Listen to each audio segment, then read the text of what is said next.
Friends, प्रश्नमाला 1 के B का last question number 8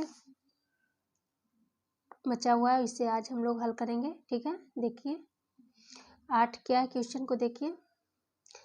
गुणा के नियमों के आधार पर रिक्त स्थानों को भरिए।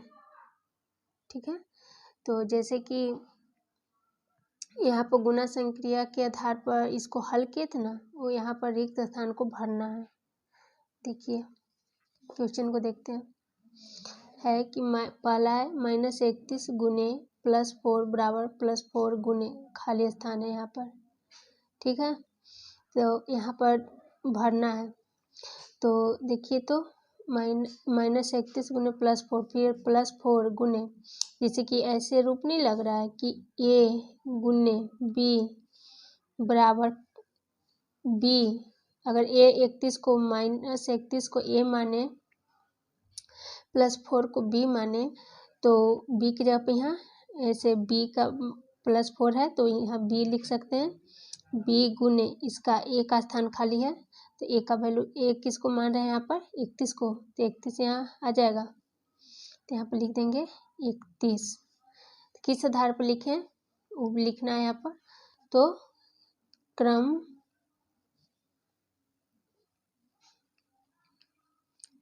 विनिमय नियम के आधार पर लिखे हैं। ठीक है, कोई दिक्कत? जैसे कि -31 गुने 4 प्लस -31 गुने +4 बराबर +4 गुने -31, a गुने b बराबर b गुने a। कोई दिक्कत? तो यहाँ -31 भरा जाएगा। हाँ, यहाँ पर 31 -31 लिख देंगे।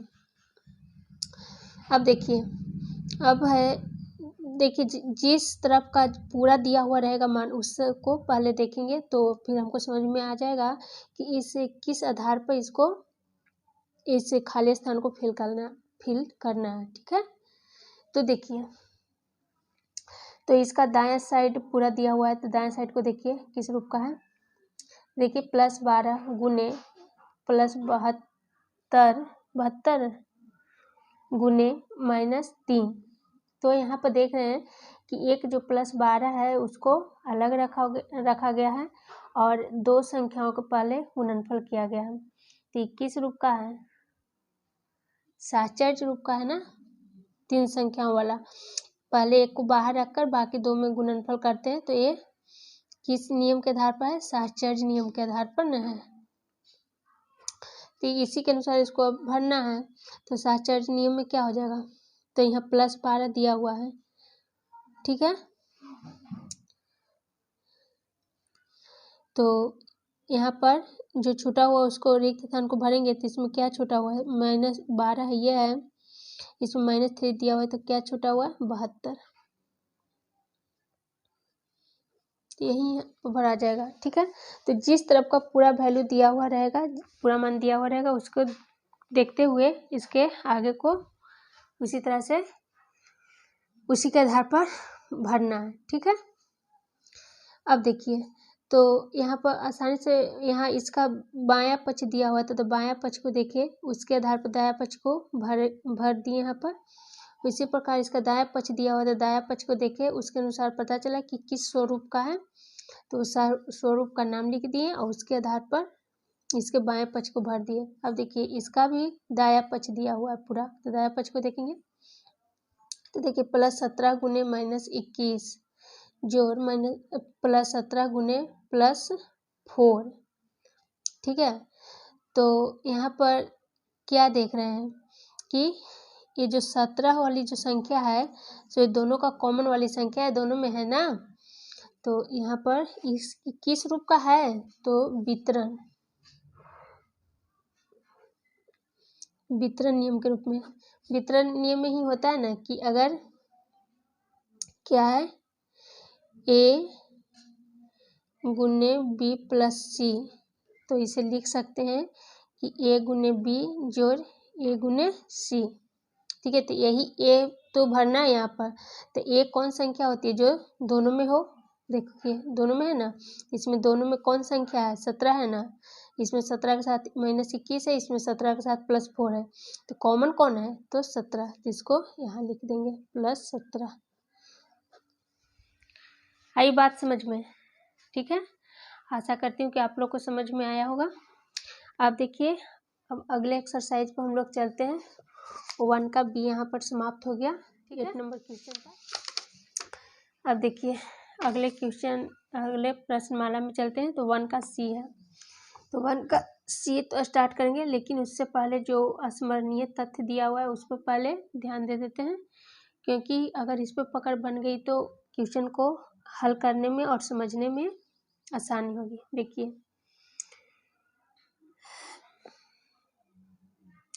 दो धनात्मक या दो ऋणात्मक पूर्णांकों का योगफल धनात्मक होता है। अब इस तथ्य को थोड़ा सा एग्जाम्पल के साथ समझते हैं। देखिए, पहले तथ्य को समझते हैं। पहला तथ्य क्या कह रहा है कि दो धनात्मक या दो ऋणात्मक पूर्णांकों का योगफल धनात्मक होता है। ठीक है, तो योगफल यहाँ पर गलत लिखा गया है, यहाँ पर भागफल होना चाहिए। ठीक है, भागफल होगा यहाँ पे। तो देखिए, जैसे कि हम ले लिए संख्या कि -4, इसमें भाग देना है -2 से। क्या यही ना बोल रहा है, दो धनात्मक या दो ऋणात्मक। तो चलिए पहले धनात्मक ले लिखिए कि +4 है, +2 है। तो इसका जो मान आएगा, बोल रहा है कि जब दोनों संख्याओं का जो चिन्ह है इसे एक ही रहेगा, या तो प्लस रहेगा या तो माइनस रहेगा। धनात्मक मतलब प्लस, ऋणात्मक मतलब माइनस। ठीक है, तो अगर दोनों का चिन्ह बराबर रहेगा तो उसका जो भागफल आएगा, जो आंसर आएगा, सो क्या चीज़ में आएगा, धनात्मक में आएगा, प्लस में आएगा। ठीक है, ये तो दोनों प्लस है तो इसका आंसर भी प्लस में आएगा। ठीक है, जैसे 2 दूनी 4। ठीक है, अब यहाँ पर माइनस भी लेके चलिए, तो -8 है, इसमें अगर 4 से दे रहे हैं, -4 से दे रहे हैं भाग, तो क्या आएगा, ऐसे भी माइनस माइनस तो ऐसे क्रॉस कर दें, काट देंगे। ठीक है, लेकिन यहाँ पर नियम ही बता रहा है कि अगर माइनस माइनस दोनों है तो क्या हो जाएगा, प्लस हो जाएगा इसका भागफल। 4 दूनी 8। ठीक है, कोई दिक्कत? तो अगर जिन दो संख्याओं में भाग देना है वो दोनों का अगर चिन्ह बराबर हो, या तो दोनों प्लस हो या तो दोनों माइनस हो, तो दोनों का जो भागफल आएगा सो क्या आएगा, धनात्मक आएगा, अर्थात प्लस में आएगा। ठीक है, पहली जो स्मरणीय तथ्य थी समझ में आ गई। अब देखिए दूसरे स्मरणीय तथ्य को। दूसरा क्या है, एक धनात्मक और एक ऋणात्मक पूर्णांक का भागफल ऋणात्मक होता है।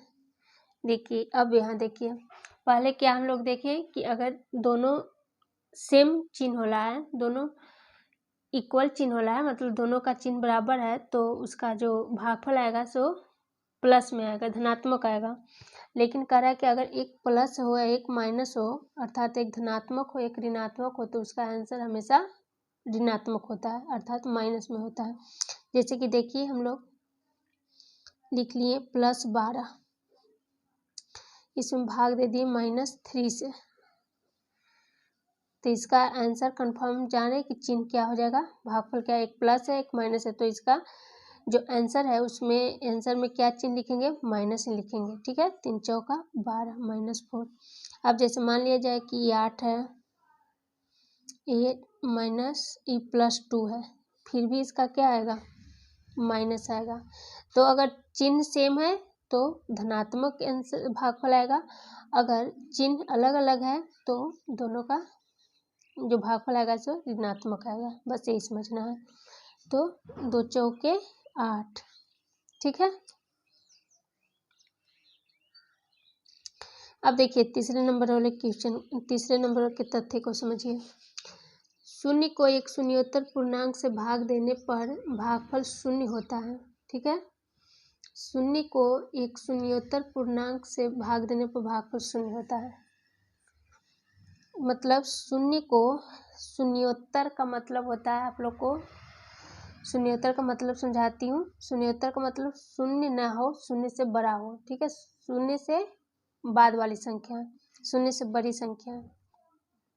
तो शून्य में अगर शून्येतर मतलब शून्य नहीं हो, तो शून्य में अगर किसी भी संख्या से भाग, शून्येतर मतलब शून्य को छोड़कर किसी भी संख्या से 1 2 3 4 5 किसी से अगर भाग दिया जाए तो इसका आंसर क्या होगा, आंसर क्या होगा, शून्य होगा। ठीक है, बस यही बता रहा कि शून्य के साथ, शून्य में अगर किसी संख्या से भाग दिया जाए तो उसका भागफल शून्य आएगा। अब देखिए एक और कार्य, शून्य से किया गया भाग अर्थहीन है, तो शून्य में अगर किसी संख्या से भाग दे रहे हैं तो उसका मान शून्य होगा, लेकिन किसी संख्या में अगर शून्य से भाग दे रहे हैं, ठीक है, तो ये क्या है, अर्थहीन होगा, इसका कोई अर्थ नहीं है, अर्थात शून्य से किसी में भाग नहीं दिया जाता। आ रही बात समझ में?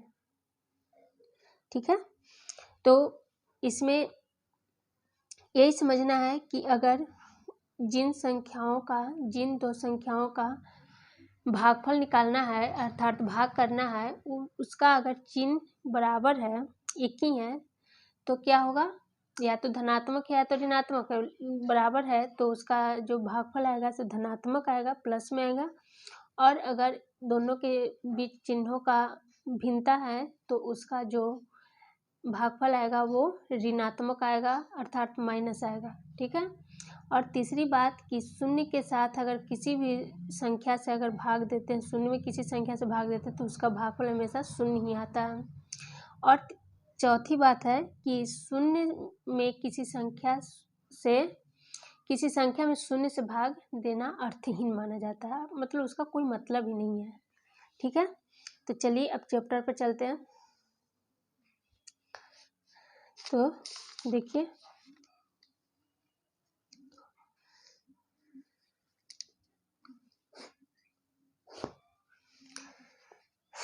यहाँ पर पहले नंबर क्वेश्चन के निम्नलिखित में से प्रत्येक का भागफल ज्ञात कीजिए। भाग देना है, सिंपली भाग दे देंगे यहाँ। ठीक है, तो यह 16 भाग प्लस -4 है।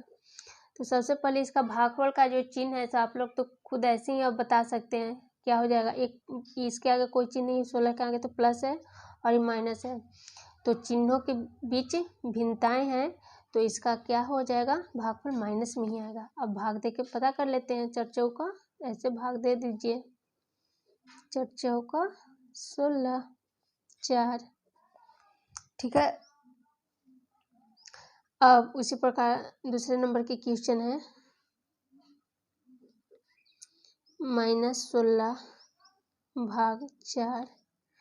उसी तरह से क्या कर लेंगे, चिन्ह तो वही माइनस ही होगा ना, एक माइनस है एक प्लस है तो माइनस ही हो जाएगा, और भाग दे देंगे। 4 चौका 16 4 आ जाएगा। ठीक है, अब देखिए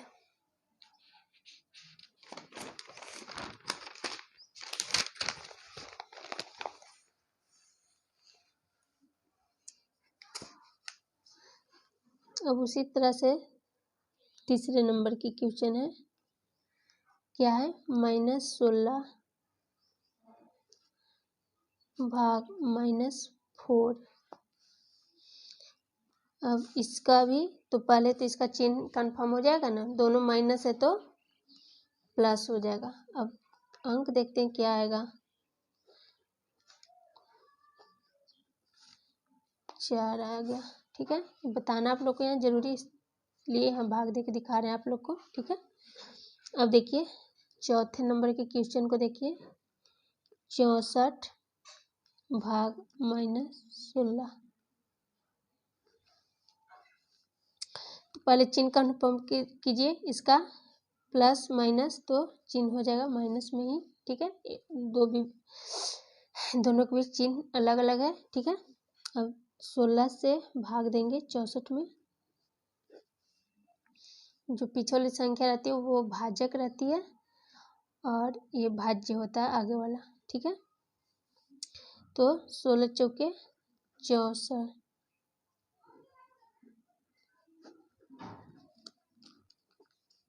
अब देखिए 5वें नंबर का क्वेश्चन, 180 भाग -9। ठीक है, तो माइनस प्लस है तो दोनों अलग है तो माइनस हो जाएगा चिन्ह। अब भाग दे दीजिए 180 में, तो 9 दूनी 18, ये शून्य कहाँ चल जाएगा, यहाँ पर नीचे कोई अंक नहीं रहता है तो शून्य कहाँ चल जाता है, यहाँ भागफल में चल जाता है। ठीक है, छठा नंबर के क्वेश्चन, -24 भाग -8, चिन्ह देखिए क्या हो जाएगा, +8 से 8 दिया,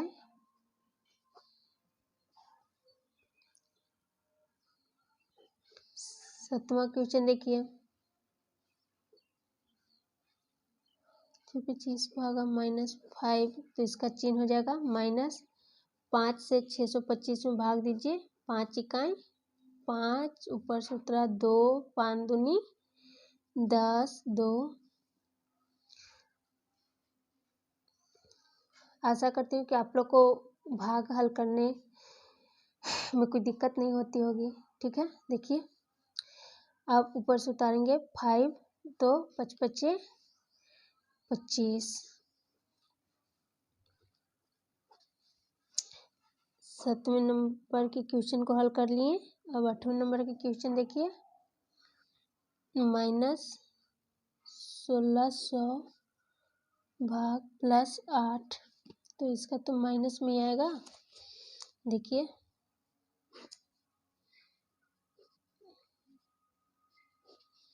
चिन्ह पहले ही लिख लेंगे और उसके बाद सिर्फ अंकों में भाग करेंगे। ठीक है, तो 8 दूनी 16, अंक कोई बचा नहीं है, 0 दोनों भागफल में चला जाएगा ना, यही 200 आगे -200 इसका आंसर।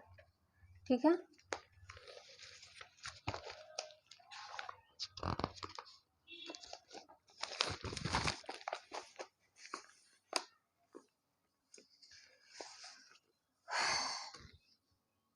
नाइन नंबर वाले क्वेश्चन को देखिए,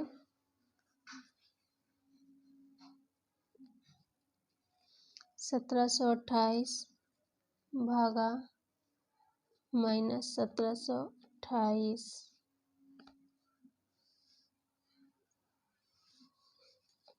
चिन्ह देख लीजिए, प्लस हो जाएगा ना, 1728 में 1728 से भाग देंगे तो एक ही बार में हो जाएगा।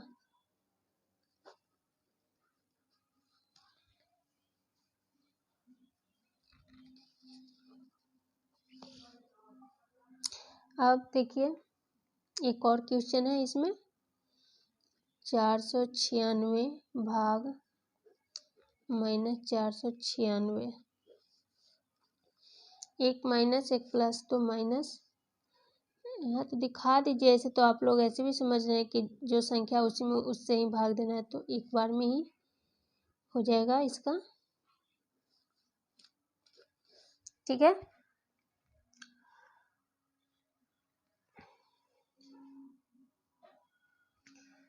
Thank you.